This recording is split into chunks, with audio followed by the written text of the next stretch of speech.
Welcome to the Membership Guys podcast. Kick-ass advice and tips for membership site owners. Hey guys, welcome to episode 101 of the Membership Guys podcast. I'm your host Mike Morrison, and this is the show where we dispense proven practical tips and advice for growing a successful membership website. And the celebrations are just subsiding right now for episode number 100. We've had a week of celebrations for hitting that big milestone, and I thought for the first episode of the triple digits era, it makes sense, since we're celebrating a milestone for the podcast, to talk a little bit about podcasting. Podcasting is such a huge part of how we drive the growth of membersiteacademy.com, which, for those of you who know, that's our own membership site about membership sites, because we like to keep it meta. And if you're going to talk about how you are the membership guys, you kind of need to have a membership site, right? So with that in mind, I figured what better topic to talk about than why we think membership site owners should publish a podcast and how you can use it to drive the growth of your own membership. But before we get into that, I want to remind you guys that this show is brought to you by membersiteacademy.com, which of course we just mentioned there. Membersiteacademy.com is the number one place to be for anyone planning, building, launching, or growing a successful membership website. We've got an extensive library of courses, tutorials, and training. We've got member-only perks and discounts, monthly member Q&A calls that we do live. We bring in experts to do workshops for you. We show you behind the scenes of our own growth strategies, and we have a kick-ass community of supportive membership site owners that are there to help you to get where you want to go with your membership plans. And of course, we're in there helping out hundreds and hundreds of people just like you. So if you are serious about making your membership site a success, you need to head over to membersiteacademy.com. Alright, so let's talk about podcasting then as a membership site owner. Podcasts have made a significant resurgence in recent years. They never quite hit their full potential back when the technology first came in around about the mid-2000s. But in recent years, thanks to a number of prolific shows and thanks to a lot of mainstream brands and mainstream media companies really getting into the podcasting game, coupled with it being easier than ever to start your own podcast, this all makes for a great opportunity for membership site owners to really get ahead by incorporating podcasting into your content marketing strategy. So here's some of the main reasons that we feel you should consider using a podcast to promote your own membership site. First and foremost, it enables you to establish your authority and to build credibility. Now, many membership sites are based around expertise and authority. Members will join in order to not only gain access to your teachings, to the courses and materials that you create, and to the stuff that's been produced by people that they deem to be the go-to guy or the go-to girl in a particular field, but they'll also join to rub shoulders with those authority figures as part of their membership community.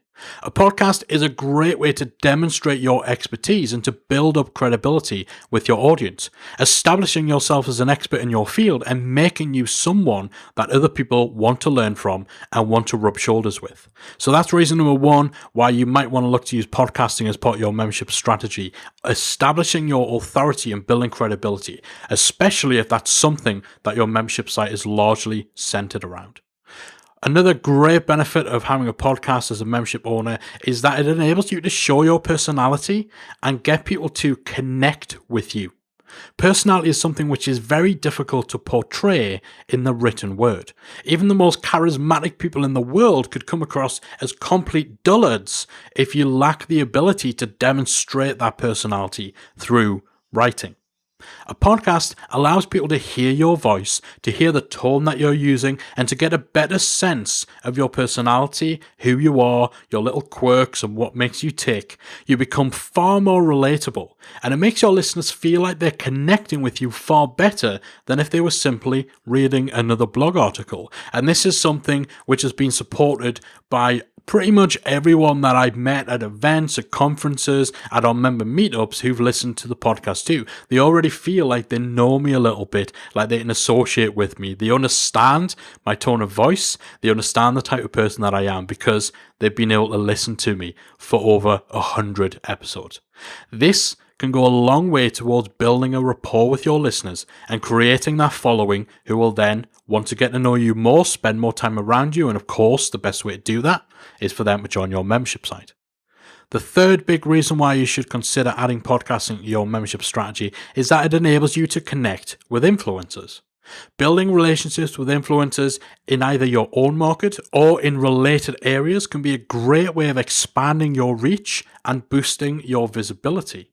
And inviting an influencer to be interviewed on your podcast is a fantastic way to start and establish those relationships. Podcast interviews come with a lot less friction for the guest than if you were to reach out to them to ask them to contribute a written blog post or come on a webinar. So you're far more likely to get a positive response, particularly if the person you're inviting frequently appears on other people's podcasts or even has one of their own. If you're looking to start to get some interview guests for your podcast, the best place to start is to look for influencers who have their own podcast, because then you know that they've got the mic equipment, you know that they understand the value of podcasting, and it's going to be far easier for them to just sit down and record an interview with you than it would be if they had to show up on a webinar or write a blog for you, because they're going to be fully equipped to hop into that interview with minimum preparation or hassle. Now, not only do expert or influencer interviews give you great content, you also get the rub of being associated with the big names in your industry. So people see you interviewing these influencers and they associate you with them. And if that podcast guest then goes on to share the interview with you with their own audience, that exposes you to people you otherwise wouldn't be able to reach. Some of the podcast interviews we've done here on the Membership Guys, podcasts with the likes of Chris Ducker, with Amy Porterfield, with Pat Flynn, with John Lee Dumas, those have been amongst our most popular podcast episodes, partly because of the subject being discussed, partly because of the person we've been discussing it with. So again, connecting with those influencers and having that association can do a lot of things for you in terms of visibility, in terms of credibility, and in terms of expanding your reach too. The fourth reason why you may consider throwing podcasting into your content marketing mix is to reach a totally new audience. Now, one of the most powerful things about podcasts is that they are content that is delivered to your audience, rather than content that your audience needs to visit your website in order to access. So, as podcasts are primarily accessed through services like iTunes, then there's a far greater chance that they'll be discovered by a whole new audience who otherwise would never have found you. And subscribers to your podcast will then just have new episodes dropped onto their device. So you don't even need to rely on them bookmarking your site or joining your email list or remembering your web address. Your content is taken and delivered to your audience, so it doesn't rely on them being proactive. And you can then use the content of your episodes to drive listeners to your website, drive listeners to your membership and so on, and encourage them to take that follow-on action. And that leads us nicely into the fifth big reason why membership site owners should utilize podcasting, is that a podcast is a great way to promote your membership site. The podcast format makes it easier to promote your membership in a far more natural way. It can sometimes feel a little bit awkward to jam in a promotion for your membership into the end of a blog post or even into a webinar. However, because your podcast is far more likely to have a bit more of a conversational tone, then the mentions of your membership can be a lot more organic. How many times have I mentioned membersiteacademy.com in this podcast episode and in past podcast episodes? Now, of course, we always have the little pre-recorded bits or the little specifically promotional bits where we talk about the membership. But just by nature of the subject I'm discussing and the fact we have a membership site centered around that subject in which we have members and a community who are discussing the sort of things we talk about here, just the fact that that is part of the mix means that on a lot of occasions, the things we're talking about, there is a proper, real reason to mention the membership that isn't just promotional. And that ability to mention your membership organically makes it far easier, makes it far more compelling to actually raise awareness of your membership, raise awareness of what you're doing, and ultimately drive people to potentially signing up. Now, of course, one of the main reasons that most people monetize their podcast is with sponsorships, where maybe they've got 2 or 3 points in their show, depending on how long it is, where they run a 30 to 60 second ad. Usually it's a podcast host reading a script, and they're plugging a sponsor product. And those sponsor products aren't always fully aligned with what's going on in the podcast. I recently spoke on a panel at Social Media Marketing World alongside Natalie Ekdahl, Amy Porterfield, and Shailene Johnson about using podcasting to promote a product. And I made a joke that happened to crack the whole room up, even though I thought I'd be the only one who found it funny, that the very popular podcast Serial is sponsored by MailChimp because nothing goes with murder quite like email marketing. And they actually cracked the whole room up because I think they figured that, yeah, that's absolutely right. There's no real link between the subject of that podcast and the sponsor's product. And you see that with a lot of sponsored podcasts. Now, when you're using your podcast instead to promote your membership, then essentially you can act as your own sponsor rather than promoting other companies. It is the perfect fit. The guys on Serial are never going to find an organic way of talking about MailChimp within the context of the content they're actually discussing. It's always going to be that disconnect where it throws over to a promo and then it comes back to the actual content. When your membership is essentially the sponsor of your podcast, you don't have that issue. Okay, so if I've convinced you that you should be taking podcasting seriously and you don't already have a podcast for your membership, then what do you need to do to get started? Here's my 5 quick steps for getting started with a podcast. First of all, decide on your format. Will it be just one host? Will you have multiple hosts? Will it be you giving snippets of advice and tips, 5 or 10 minutes long? Or will you have interviews? How often are you going to publish? Will you have any special features or segments? Figure out that format, what your content's going to include. Keep it simple. Don't overthink it either because you can always pivot and adapt. The Membership Guys podcast initially was never intended to have interviews, and it just so happened we tweaked things, we mixed things up, a couple of interview opportunities opened up that we thought would be good to have on the show, and now it's a mix. It's still primarily single host content. It's still mainly just me tackling a specific question or topic or problem, but we have a mix of the interviews as well. So step 1, decide your format. Step 2, figure out the branding. Come up with a name for your podcast and have an image designed. Remember, your podcast image will often display at smaller sizes in iTunes and on different devices, so don't pack it with too much text because people won't be able to read it. Avoid using cliched images like pictures of microphones or headphones and so on. If you can't design it yourself using a tool like Canva or something like that, then you can start out by just getting an image through something like Fiverr. I'm sure that a lot of graphic design aficionados will be rolling their eyes and clenching their fists at me mentioning Fiverr.com, but just to get you started so this stuff doesn't hold you up, that's a good place to turn. But if you want something higher quality, check out something like 99designs.com if you don't have the budget to hire an actual designer. Step 3, purchase your equipment. I can't understate the value of a decent microphone. If you're going to be podcasting from home, then you're probably going to want what's called a dynamic microphone because that eliminates all of your background noise. I'm a big fan of the Rode Podcaster mic, but there's a lot of other good alternatives out there, and if you throw a search into Google, what are the best podcasting mics, you won't have to look too far to find the right answer. I certainly recommend checking out a good friend of mine, Mr. Colin Gray, over at thepodcasthost.com.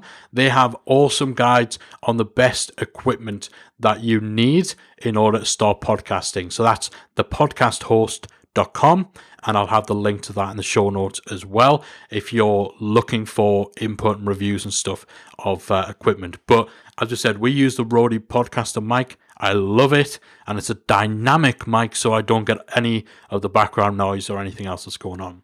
Step 4, get the right software. You're going to need some software to record your shows. I record all of mine in Audacity, which is completely free if you do a Google search for it. It's Audacity, Audacity. You're also going to need a podcast hosting service like Libsyn or Blueberry. Personally, I prefer Libsyn. You might also want to use a service like Auphonic for cleaning up and optimizing the audio of your podcast. If you're going to be conducting interviews, typically you'll do these using something like Skype, in which case you'll need something to record the call. I recommend a piece of software called Ecamm Call Recorder. You can also use tools like Zencastr or Zoom. Zoom is becoming very, very popular as an alternative to Skype. It doesn't tend to have as many issues. And again, with all this stuff, I will have links to the different tools and stuff in the show notes. And then finally, step 5, add your podcast to the relevant podcasting services. The big place you're going to need to publish your podcast is, of course, iTunes. That's the big dog. However, it's also worth publishing to services like Stitcher, SoundCloud, and Google Play Music too, in order to expand your reach, particularly to the non-Apple crowd. And what you'll find is those podcast hosting services I mentioned in the last step, especially like Libsyn, they'll have tools that enable you to basically publish once and distribute to multiple podcasting services at the same time. Now, if you are a member of MemberSite Academy, we have a full course in there called Attracting Members with Podcasting. So if you are a member, you can get that through the course library. That drills through a lot more of the strategy and a lot more of the details. And it also gives you the walkthroughs of the technology. It goes through different mic options. There's walkthroughs of recording, editing, submitting to iTunes, all that sort of stuff. So if you're a member, get yourself in there. If you're not, head over to membersiteacademy.com. Remember, that course is just one of multiple good things we have inside the academy. And you'll see right there, proof positive of exactly what I've been talking about. It's an organic opportunity to talk about my own product on this podcast because the congruency and the link between the two things are there. So hopefully, everything we've been talking about here has given you some inspiration, some food for thought over the benefits of adding podcasting to your content marketing strategy as a way of driving new sales for your membership site. And of course, you have the entire back catalogue of the Membership Guys podcast to go through if you really want to look at how we're using podcasting as part of our own strategy. What I would say, though, is if you are binge listening through our archives, please do be sure to leave us a nice, shiny 5-star review on iTunes, on Stitcher, or wherever you're listening to this. Podcasters thrive on reviews. We need your reviews to get out there to more and more people and to share our good stuff with a larger audience. So hit us up with a review as well. We greatly appreciate it. And if you do, tweet me to let you know you've done it so I can thank you as well personally. That's it from me for this week. Hopefully you found this episode useful. Hope you've enjoyed it. And I'll be back again very soon with another episode of the Membership Guys podcast. If you've enjoyed today's episode of the Membership Guys podcast, we invite you to check out the membersiteacademy.com. The MemberSite Academy is the essential resource for anyone at any stage of starting, growing, and running a membership website. So whether you're still figuring out what your idea is going to be, or whether your website is already up and running and you're just looking for ways to grow it and attract new members, then the MemberSite Academy can help you to get to the next level. With our extensive course library, monthly training, exclusive member-only discounts, perks and tools, and a supportive, active community to help you along the way with feedback, encouragement and advice, the MemberSite Academy is the perfect place to be for anyone looking to start, manage and grow a successful membership website. So check it out at membersiteacademy.com.